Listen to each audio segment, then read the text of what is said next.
Ito nga po ay nung kahapon, Sunday, pumunta nga kami sa department store para mamili ng kanilang mga gamit kasi ayan po, malalapit na naman ang kanilang pasukan.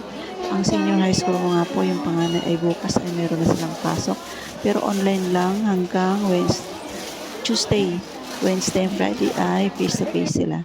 Yung tatlo naman ay high school and elementary ay sa next Monday pa ang pasukan nila. Ay, nagbibideo. Ito na mamili sila ng mga gamit nila.